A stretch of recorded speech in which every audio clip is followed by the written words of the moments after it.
నమస్కారం.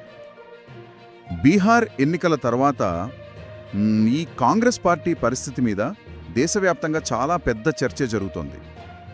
లోక్సభ ఎన్నికల్లో చూస్తే ఇండియా కూటమి ద్వారా బీజేపీకి గట్టి పోటీ ఇచ్చారు. కానీ కొన్ని నెలలకే రాష్ట్రాల ఎన్నికలకొచ్చేసరికి ఎందుకు వెనకబడ్డారు?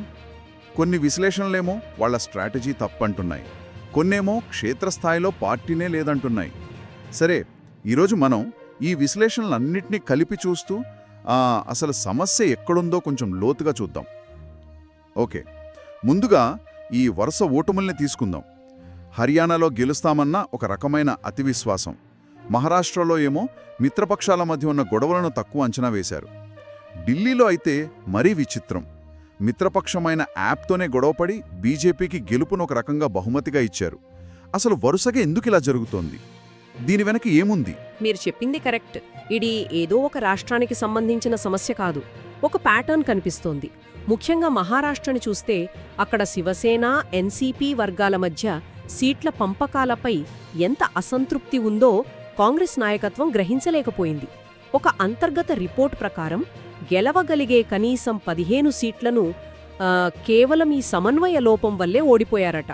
అంటే వ్యూహం పేపర్ మీద బానే ఉన్నా. అవును, వ్యూహం బానే ఉంది, కానీ దాన్ని కింద స్థాయిలో అమలు చేయడంలో అక్కడే పూర్తిగా విఫలమవుతున్నారు. మీరు అమల్లో వైఫల్యం అనడం నాకు కొంచెం ఆశ్చర్యంగా ఉంది.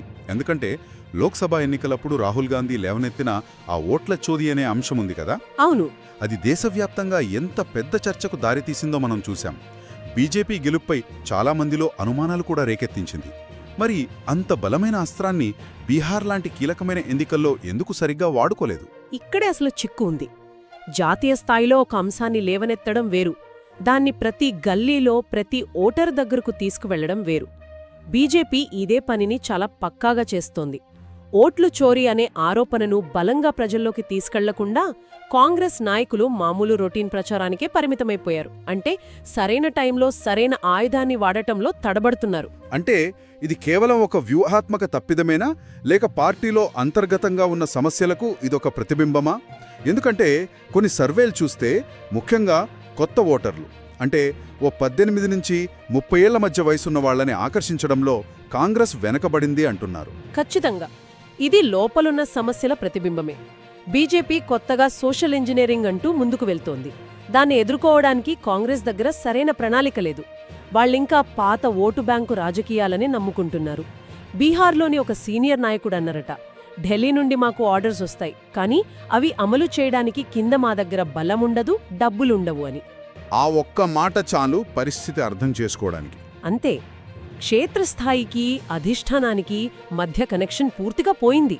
ఒక నిమిషం, మీరు సోషల్ ఇంజనీరింగ్ అన్నారు కదా, అంటే సరిగ్గా ఏంటది? పాత కుల సమీకరణాలకు దీనికి తేడా ఏంటి? మన శ్రోతల కోసం కొంచెం వివరిస్తారా?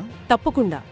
అంటే పాత రాజకీయాల్లో పార్టీలు కొన్ని కులాలను ఓటు బ్యాంకుగా చూసేవి, కానీ బీజేపీ చేస్తున్నది వేరు. వాళ్లు కుల సమీకరణాలతో పాటు ప్రభుత్వ పథకాల ద్వారా లబ్ధి పొందిన వర్గాలను, జాతీయవాదం, హిందుత్వం ఇలాంటి ఎమోషన్స్ని కలిపి ఒక కొత్త ఓటర్ బేస్ను తయారు చేస్తున్నారు.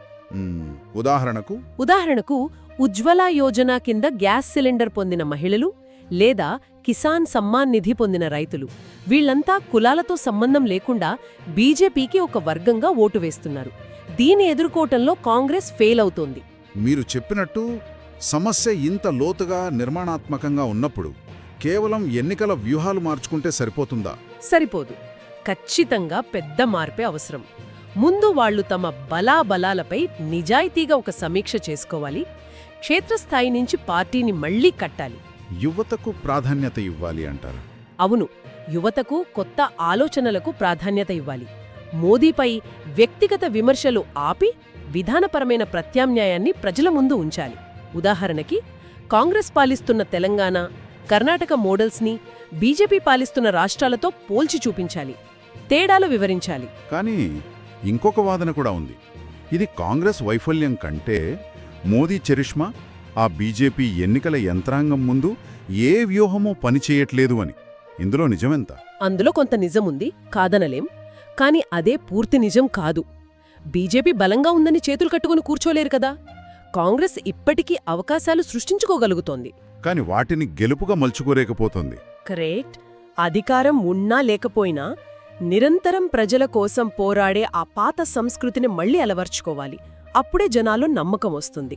మనం చూసిన ఈ విశ్లేషణలన్నీ ఒకే విషయం చెబుతున్నాయి: కాంగ్రెస్ తన గెలుపు అవకాశాలను తానే చేజార్చుకుంటోంది. ఈ నేపథ్యంలో మనల్ని ఆలోచింపజేసే ప్రశ్న ఒకటుంది. తన 100 ఏళ్ల చరిత్రలో ఎన్నో సంక్షోభాలను ఎదుర్కొని నిలబడిన కాంగ్రెస్ తన చారిత్రక వారసత్వాన్ని ఒక పునాదిగా చేసుకుని భవిష్యత్తును కట్టుకుంటుందా, లేక అదే గతం యొక్క బరువుతో కుంగిపోతుందా?